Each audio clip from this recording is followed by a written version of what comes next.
នេះឥឡូវយើងមកសាកល្បង control ថ្ងៃមុនបាន sorry ថានឹងបោះវាលើកដំបូងហើយបានរៀនអស់ហើយតាំងពីដាក់ណែនាំវានៅ YouTube យើងមើលតែតិចមកដាច់ចិត្តបោះហើយបើកបោះមកចឹងត្រង់ប្រភេទនេះវាចេញល្បាក់9ឆ្នាំមុនហើយតែឃើញថ្មីល្អមេថាអូនយកមករៀនមកអញ្ចឹងយើងរៀនយកវាមករៀនមកហើយយកត្រង់ចេញហើយវាមានស្លាបចឹងការដាក់ស្លាបវា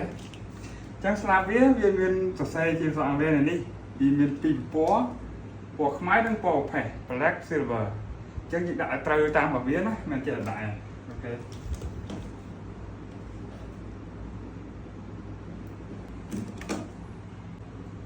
ចឹងនេះដល់ពាក់ពណ៌ខ្មៅអូខេគឺវាមាន remote របស់វា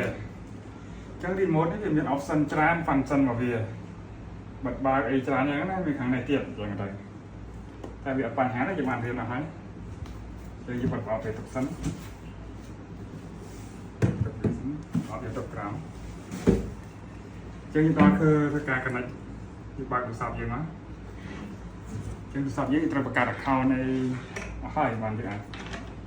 បានចឹងដល់ដូចមកនេះ Type C មក Lightning ដូច iPhone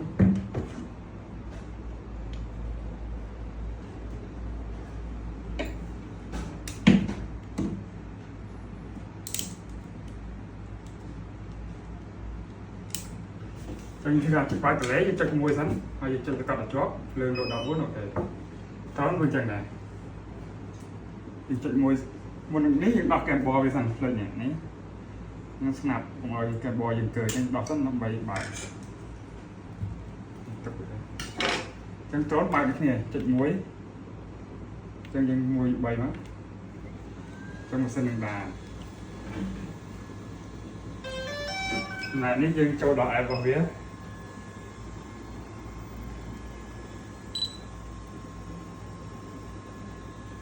ចូល update យើង Let's go យើងធ្វើការផុសសា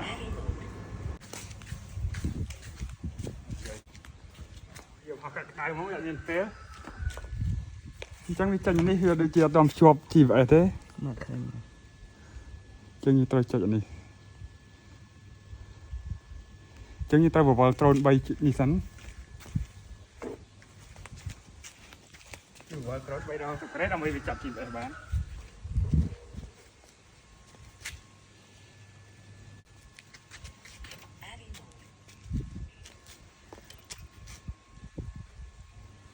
អត់មកឆេះវា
tập tận đấy